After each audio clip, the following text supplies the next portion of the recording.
ऐसा धोखा हमारे साथ किया, भोगोगे तुम। ये जो निकलता है ना भोगोगे, ये अकाट्य होता है। क्योंकि किसी का भी हृदय, मान लो किसी भी जीव जंतु को आप कष्ट दें और उसका हृदय आह भर जाए, तो वो आह वज्र की लेख है, तुम्हें भोगना पड़ेगा। वो आह किसी की ना लेना जिंदगी। कोई ऐसा कोई आह भर करके कह दिया तुम समर्थ हो, हम तो कुछ कर नहीं सकते, और अंदर से दुख, फिर तुम्हारी सामर्थ्य काम नहीं करेगी, मिट्टी में मिला देगी। आप जो कर रहे हैं कोई देख नहीं रहा, कोई हिसाब किताब नहीं, जो कर रहे हैं अवश्य में भोक्तव्यम। बहुत सावधान।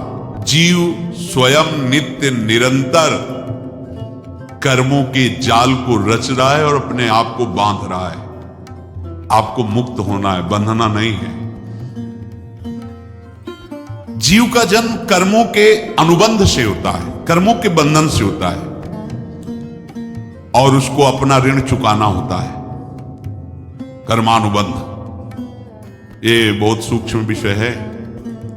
जैसे आप जिस परिवार में जन्म लिए हैं, तो उस परिवार के लोगों से आपका ऋण है, इसलिए उसी परिवार में आप आए हैं। और ऋणानुबंध, उसको बिना चुकाए या बिना वसूल किए आप वहां से जाएंगे नहीं। आपको लेना है तो वसूल करना है, और देना है तो चुकाना है। ये पूर्व के जन्मों से निश्चित किया गया है। जैसे किसी के यहां पुत्र हुआ, जन्म से ही पैसा खर्चा शुरू हुआ, बड़ा हुआ तो उद्दंडता के द्वारा मार पूरे परिवार को क्लेश पर क्लेश देता चला जा रहा है। ये तुम्हारे कर्म का फल है। या ऐसे शक्तिहीन बुद्धिहीन ऐसे पागल पूरे जीवन सेवा करो, तुमसे अपना हिसाब चुकाने के लिए वो आया है। अब परिवार के जो सदस्य जुड़े आके और पत्नी आते ही पूरी हृदय में आनंद, परिवार में आनंद, और जीवन भर वो आनंद ही सुख देने के लिए उसका जन्म हुआ। वो अपना ऋणानुबंध मुक्त, और आते ही भयंकर क्लेश खड़ा कर दिया, बीच में दीवार और झगड़ा और ऐसा, फिर अतरे दिन मारपीट शुरू, कलह अशांति, पूरा जीवन नर्क हिसाब करने आए। यहां ऋण चुकाए बिना कोई जा नहीं सकता, ऋण चुकाना पड़ेगा। किसी का ऋण वसूल करना है तो किसी को ऋण चुकाना है, दोनों काम करने होते हैं। अनेक जन्मों में अनेक लोगों के साथ हमने जो बर्ताव किए हैं, अच्छे या बुरे, वो होंगे। अब किसी आदमी को हम जानते नहीं, अचानक मिला, अचानक टक्कर लगा और मार पीट गाली गुप्ता सब कर दिया, चुपचाप सह लो। क्यों? ये आपका हिसाब है, पूर्व का हिसाब। हमारा उससे कोई द्वेष नहीं, कोई संकल्प नहीं। अचानक घटना घटी और हमसे द्वेष करने लगा, हमें पीटने लगा, हमें गालियां दे, ये हिसाब है, चुपचाप सह जाओ। अपने घर का भाई ही भारी दुश्मन बन गया और क्लेश, हिसाब है। एक प्रभुदत्त ब्रह्मचारी जी की वाणी में पढ़ा था, एक महात्मा जी भ्रमण करते थे, तो उस समय असरफियां चलती थी, मोहरे असरफियां, उनको भेंट में देते लोग। तो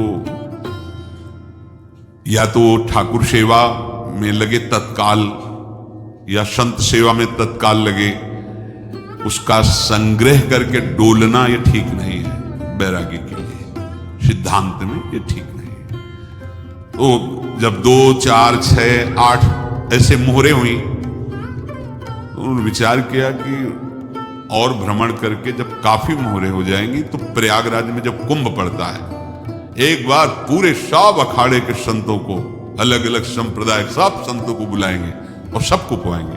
अब साधु है तो यही विचार करेगा, और क्या विचार करेगा। तो उन्होंने ऐसे डंडा बनवाया, बेंत, जो ऊपर से चूड़ीदार और भीतर पोला, और मोहरे उसमें डालते हैं, और भ्रमण, जहां जहां श्रद्धालु भगत सबके यहां जाना और इच्छा रखना कि एक मोहर तो दे दे दक्षिणा में।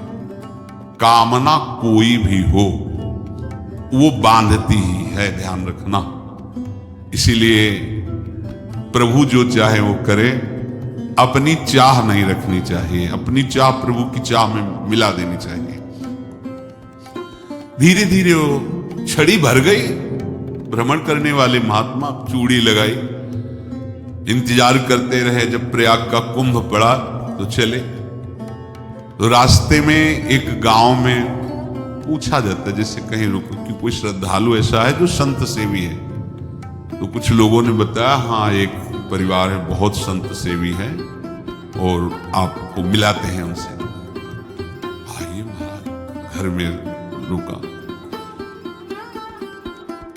खूब अच्छा हलवा पूड़ी पवाया और जो घर के मालिक थे चरण दबाए। चरण दबाते दबाते उनकी दृष्टि पड़ी उस डंडे पे, इतना मोटा और ऊपर से कुछ चूड़ी सी भी नजर आ रही, इस डंडे में तो कोई रहस्य है ही है। अब महात्मा जी को खवा पिला के सुला दिया। महात्मा जी जब सो गए तो पत्नी से धीरे से कहा, वो डंडा लाओ बाबा जी का डंडा। वो चूड़ीदार जो ही खोला पलटाया तो सैकड़ों मोहरे। ऐसे संत रोज पधारे भगवान, तुम आनंद हो जाए फिर क्या। पत्नी से कहा, नाप के कंकड़ लाओ। वो तो महात्मा जी तो खाए खीर पूड़ी, आराम से सो रहे। रात में पूरी प्लानिंग करके उसमें कंकड़ भर के चूड़ी लगाकर सिराने रख दिया, सारी मोहरें हटा ली। महात्मा जी आराम से छड़ी उठाए तो वजन पक्का। वैसे बड़े लोग चतुर होते हैं, पर ये नहीं जानते कि कर्म कितना भयानक होता है। और उनकी कोई संतान नहीं थी, पर धन में इतना प्रेम उनको था, बहुत सावधान रहे। साधु महात्माओं के पास जो अर्थ है, गृहस्थी अगर आता वहीं से है, पर अगर उसको जोर जबरदस्ती या किसी छल कपट से, तो वो उसका विनाश ही करता है। आज तक का प्रमाण है। अब उनको ये भाव पता नहीं होगा, या पता होगा तो लोभ के कारण वो उसको मान नहीं पाए होंगे। महात्मा जी गए प्रयाग में, किसी अखाड़े पर रुके और वहां प्रार्थना की कि कल जो है संपूर्ण अखाड़ों का निमंत्रण किया जाए और सब संतों को भोग पवाया जाए और उनको दक्षिणा भी दी जाए। महंत ने सोचा कि बहुत बड़ा है तो उत्सव है, क्योंकि प्रयाग में कितने हजारों संत महात्मा सब। उनका महाराज, बोरों इसमें चीनी और तीनों घी लगेगा, सब व्यवस्था। बोले आप लोग एक एक हिसाब हम करेंगे, हमारे पास सब व्यवस्था है। बोले कुछ तो पहले दे दो, इकट्ठे देंगे हम। उनको था कि अगर हम छड़ी खोला और दो चार मोहरे दी, किसी को पता लग गया तो गड़बड़ हो सकती। बोले हम भंडारे के समय आखिरी में सब कुछ आपको दे देंगे। ठीक है। वो अपने पास से पैसे लगाकर खूब जितना सामग्री सब लाए, लाखों की, और सब संतों को निमंत्रण कर दिया। संत जन निमंत्रित हो गए, भंडारा बन रहा है। तब वहां के महंत है, उनका देखो भंडारा भी बन रहा है, संतों को निमंत्रण। अब आप अर्थ की व्यवस्था कीजिए, क्योंकि इतनी बड़ी हमारी सामर्थ्य नहीं थी जितना हमने किसी तरह हमने व्यवस्था की। अब मुझे अर्थ चाहिए, तभी आगे की व्यवस्था बढ़ेगी। संतों को दक्षिणा देंगे और जिनसे अर्थ लिया उनको दे। देखो रसोई बन गई सब। उनका छत में विश्वास नहीं तो अभी चूड़ी खोली। उनको तो था ना कि मोहरे हैं, कंकड़। तो जैसे कितना उनको सदमा लगा होगा। हजारों संतों का निमंत्रण, रसोई बन, मतलब संत हो के छल कपट। तो उनका महाराज आपने तो हमारा नाश कर दिया, जो महंत थे। अब बताओ रसोई बन गई, संत निमंत्रित हो गए और आप ये कंकड़ दिखा रहे हैं हमको। आपने तुम्हें बर्बाद कर दिया। हमारी इतनी सामर्थ्य नहीं थी, आप पहले बता देते। संत होकर ऐसा छल कपट। अब वो बोले तो क्या बोले, क्योंकि उनको पता था कि मोहरे हैं इसमें। अंदर से उनका चिंतन गया उसी सेठ के पास। अच्छा, ऐसा धोखा हमारे साथ किया, भोगोगे तुम। ये जो निकलता है ना भोगोगे, ये अकाट्य होता है। क्योंकि किसी का भी हृदय, मान लो किसी भी जीव जंतु को आप कष्ट दें और उसका हृदय आह भर जाए, तो वो आह वज्र की लेखे तुम्हें भोगना पड़ेगा। वो देखो भीष्म जी को भोगना पड़ रहा। सांप को ऐसे धनुष की नोक से उठाया और बंबूल के कांटों के ऊपर फेंक दिया। कई दिन तक छेदा हुआ, वो आह भर करके मरा। तो आपको 6 महीने बाणों की सैया पर आह किसी की ना लेना जिंदगी। कोई ऐसा कोई आह भर करके कह दिया तुम समर्थ हो, हम तो कुछ कर नहीं सकते। और अंदर से दुखी, फिर तुम्हारी सामर्थ्य काम नहीं करेगी, मिट्टी में मिला देगी। फिर ये तो संत थे और भगवत आराधना के लिए, संत आराधना के लिए ही ऐसा किए हुए थे। अब इनका कैसे मुंह दिखाएं? अब क्या करें? सुबह संत जन आएंगे, सबके बीच में हमारी कि देखो इन्होंने, अब क्या करें? गए और संगम में जाके छलांग लगाई, अपने प्राण त्याग दिए। अब उनके तो पास मोहरे थी और व्यापार बढ़ा और 9-10 महीने बाद ही लड़का हुआ। अब तो उनको कि संत फलीभूत हो गया। देखो व्यापार चल रहा, लड़का नहीं होता था, लड़का भी हो गया। बड़ा आनंद छा रहा है। जब से वो प्रकट हुए और धन की वृद्धि शुरू हो गई, पढ़ाई लिखाई में उनके खर्चा हुआ सब, बस बीमारी शुरू हो गई उनके शरीर में। अब उसमें पैसा जाना शुरू हुआ। इतने आसक्त वो दोनों हो गए कि कुछ भी हो, व्यापार ठप, संपत्ति बेचना शुरू। तो उन्होंने कहा कि बेटा मैं क्या कर सकता हूं तुम्हारे लिए? बोले हमारी अंतिम इच्छा है प्रयाग चलो, और जितने प्रयाग में संत महात्मा सबको एक बार भंडारा करवाओ। हमारी इच्छा अंतिम है, क्योंकि अंतिम यही इच्छा थी। बोले अब ज्यादा संपत्ति तो नहीं रह गई। तो बोले घर बेच दो, मेरे लिए ही तो है, बेच दो। मुझे लगता मैं बचूंगा नहीं, पर मेरी अंतिम इच्छा पूर्ण कर दो। घर बेच दिया, जेवर बेच दी। वहां गए, जब संत सेवा की तो बोले मुझे संगम तक ले चलो।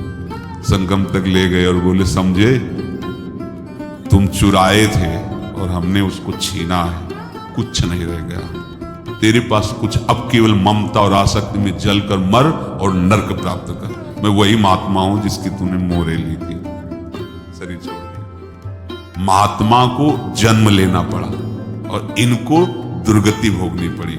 ऋणानुबंध होश में। ऐसा नहीं कि आप जो कर रहे हैं कोई देख नहीं रहा, कोई हिसाब किताब नहीं। जो कर रहे हैं अवश्य में भोक्तव्यम। बहुत सावधान। अनेक जन्मों में अनेक लोगों से जो कुछ लिया दिया है, इस लेने देने को मिटा देने के बाद ही तुम मुक्त हो गए। इसीलिए एक उपाय है, लेना न देना मगन रहना। क्या? मालिक को समर्पित हो जाओ, मालिक को अपना माना हुआ समर्पित कर दो, खत्म। अहम त्वाम स्वरूपाभ्यो मोक्षयिष्यामि, सब खत्म। आगे पीछे लेना देना सब खत्म।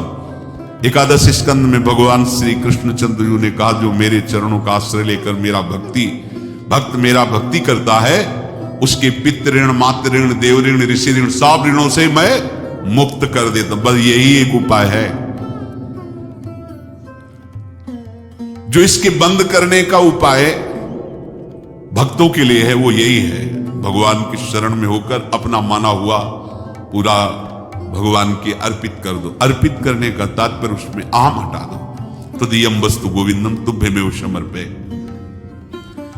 जिनसे तुमने सेवा करवाई है उनकी सेवा करनी पड़ेगी। जिनसे तुमने जो कुछ लिया है उनको देना पड़ेगा। ये लेने देने का व्यापार जब तक समाप्त नहीं होगा तब तक तुम्हारा जन्म मरण चलता रहेगा। अब आपको यहां समझना है, यदि आपसे किसी ने पैसे लिए और बेईमानी करके नहीं दे रहा है तो आप उसको गाली मत दीजिए। आपने बेईमानी की थी इसलिए आपकी बेईमानी हुई है, ले गया, कोई बात नहीं है, बंधन से मुक्त हुए। जो बोझा था चला गया। उसको ऐसा ना देखे कि ये बेईमान हमारे रुपए मार लिए, अब जो कुछ होगा देखेंगे। अगर आप आगे नया कुछ करते हैं तो फिर आगे का हिसाब आपको भोगना पड़ेगा, ध्यान रखना। ऐसा नहीं है कि आपको भोगना नहीं पड़ेगा। एक ही उपाय है कि अब जो शरीर धारण किए इसी में जो भोग ले, आगे ना होना चाहिए। तो क्या करे? सर्वतो भावेन भगवान की शरण ले ले। ये तो सर्वाणि कर्माणि मयि सन्न्यस्य मत्पराहा अनन्येनैव योगेन माम ध्यायन्त उपासते तेषामहं समुद्धर्ता मृत्यु संसार से। ये बड़ा कठिन है पार होना, कोई छोटी मोटी बात है। एक महात्मा बाल्यावस्था से भजन करते थे, शालिग्राम भगवान पास रखते थे और उन्हीं की आराधना करके बस पाठ, नाम, जप और भ्रमण करते थे। यौवन अवस्था थी, गंगा जी के किनारे अपने ठाकुर को विराजमान करके स्नान करने के लिए कपड़ा ही उतार रहे थे कि 90 लोग आ गए, भाला तलवार सब ले, मारो मारो इसको मारो, घेर लिया। तो उन्होंने हाथ जोड़कर कहा हमने क्या अपराध किया, कुछ सुन ही नहीं रहा।